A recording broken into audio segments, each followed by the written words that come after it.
Halo Kak, Assalamualaikum. Kami dari Klinik Healthcare. Ada yang bisa saya bantu Kak? Waalaikumsalam. Saya yang mau konsultasi, Sus. Oh iya, baik. Kakaknya yang sudah membuat janji jam 4 sore ya Kak?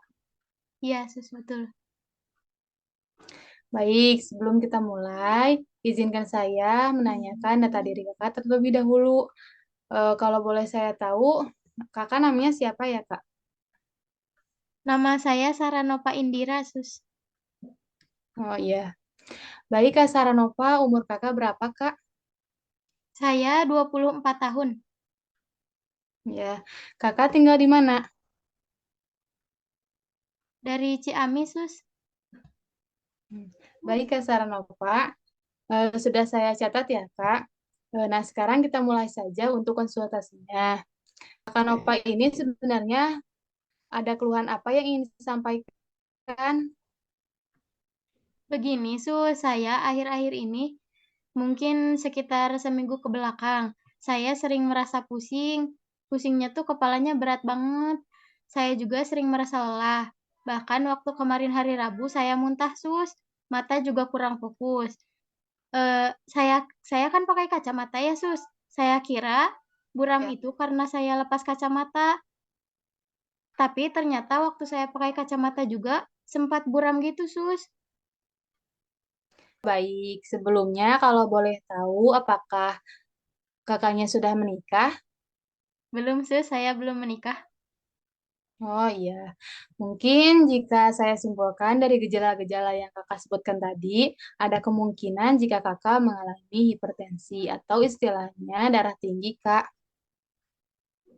Tapi, Sus, dari yang pernah saya dengar ya, Sus, kalau nggak salah darah tinggi itu cuma terjadi ke orang tua saja.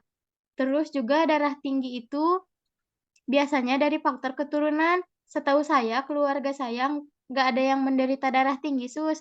Apa benar saya darah tinggi? Soalnya saya takutnya ini tuh penyakit yang berat gitu, Sus. Oh iya. Sebelumnya kakak tahu gak apa itu hipertensi atau darah tinggi? Kalau untuk mendengar pernah, cuma tahu lebih jelasnya belum tahu, Sus. Oh iya, baik. Saya sedikit jelaskan terlebih dahulu ya apa itu hipertensi. Jadi hipertensi itu sendiri menurut WHO atau World Health Organization merupakan suatu keadaan di mana peningkatan darah sistolik berada di atas batas normal, yaitu lebih dari 140 mmHg dan tekanan darah diastolik lebih dari 90 mmHg. Kondisi ini menyebabkan pembuluh darah terus meningkatkan tekanan. Nah, tekanan darah normal itu sendiri berada pada kisaran nilai 120 mmHg sistolik dan 80 mmHg diastolik. Jika nilai tekanan melewati batas itu, maka bisa dikatakan bahwa tekanan darah seseorang itu tinggi atau yang sering kita sebut sebagai darah tinggi. Benar sekali jika sanya bahwa hipertensi itu berasal dari faktor keturunan. Namun karena lifestyle kita berubah, sekarang banyak peneliti yang mengkonfirmasi jika hipertensi itu bisa terjadi pada remaja usia 20-an juga. Nah, Maaf sebelumnya, Sus. Lifestyle yang berubah itu yang kayak gimana ya, Sus? ya, sebelum menjelaskan itu ya Kak, boleh saya sharing dulu penyebab darah tinggi itu apa? Iya, Sus, silakan. Ya, jadi hipertensi itu terbagi menjadi dua macam. Yang pertama ada hipertensi primer. Nah, ini yang sering terjadi atau dialami oleh remaja atau seusia kakaknya. Hipertensi primer ini biasanya disebabkan oleh pola hidup yang tidak sehat. Yang kedua, ada hipertensi sekunder. Biasanya hipertensi ini disebabkan oleh beberapa penyakit, contohnya penyakit jantung, ginjal, dan paru-paru.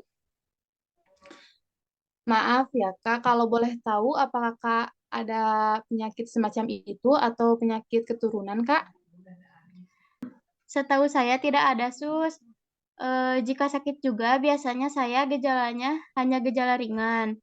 Itu pun nggak berlangsung lama, makanya saya merasa aneh, Sus. Ini kok pusingnya nggak hilang-hilang gitu, malah setiap hari nambah gitu, Sus, frekuensi pusingnya. Oh iya, Kak. Sepertinya Kakak ini darah tinggi. Kalau ada waktu, usahakan Kakak periksakan ya, Kak. Takutnya gejalanya semakin parah. Yap, iya, Sus, baik. Oh iya, Sus, saya belum paham mengenai pola hidup. Itu yang kayak gimana ya, Sus? Nah, kita lanjutkan penjelasannya yang tadi ya, Kak.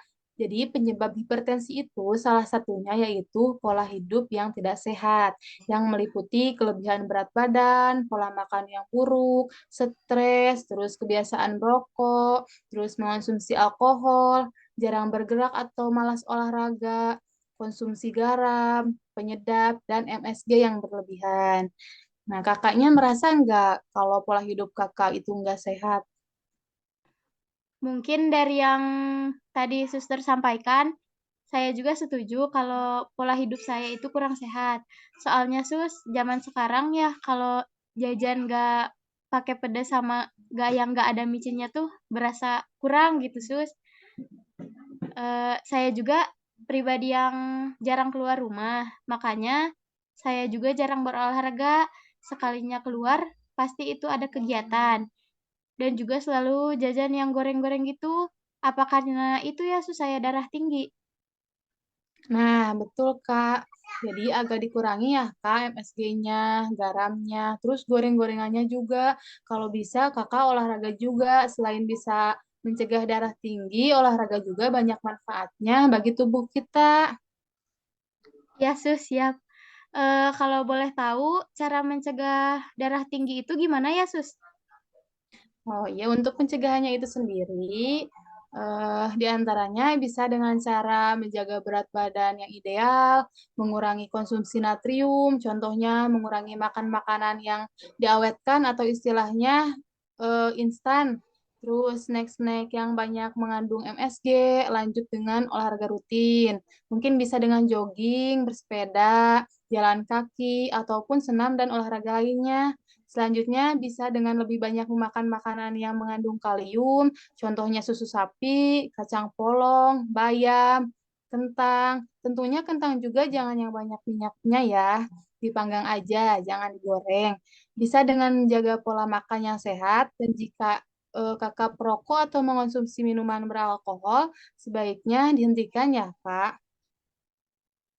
Baik Sus, kalau misalkan ya Sus sakit kepalanya itu tiba-tiba kambuh tapi belum ada kesempatan untuk ke klinik, saya harus gimana ya Sus? Ya, untuk pertolongan pertamanya, mungkin misalkan kakak sedang di rumah nih, tapi kakak belum tahu pasti kan itu sakit kepala biasa atau ternyata itu adalah darah tinggi. Nah, coba kakak istirahat dulu, kakak duduk, terus minum air putih supaya rileks. Tapi kalau mungkin di rumah ada obat sakit kepala, itu juga bisa diminum. Tapi kalau tidak ada perkembangan lebih baik, diperiksakan saja. Takutnya terjadi hal-hal yang tidak diinginkan. Contohnya seperti pingsan atau mimisan, Kak. Jadi harus tetap diperiksakan ya Sus?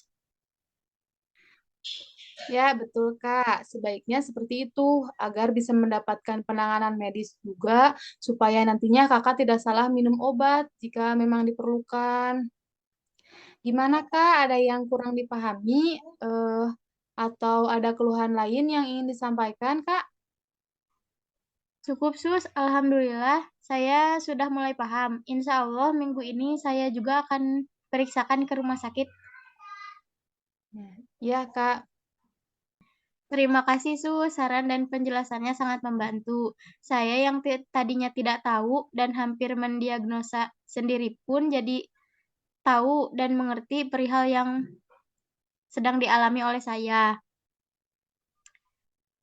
Terima kasih Suster, layanan konsultasi online-nya sangat membantu. Baik, Kak. Terima kasih atas ulasannya.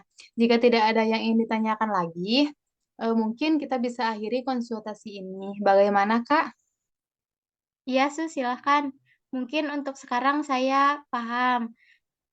Tapi Sus, jika nanti saya ada pertanyaan atau ada keluhan, saya harap suster mau mendengarkan curhatan saya lagi. Hmm. Baik, Kak, kami sangat berkenan mendengarkan setiap keluhan klien kami. Baik, kita akhiri saja. Saya Perawat Ajeng Pamasari. Mohon pamit undur diri. Assalamualaikum. Waalaikumsalam. Terima kasih, suster.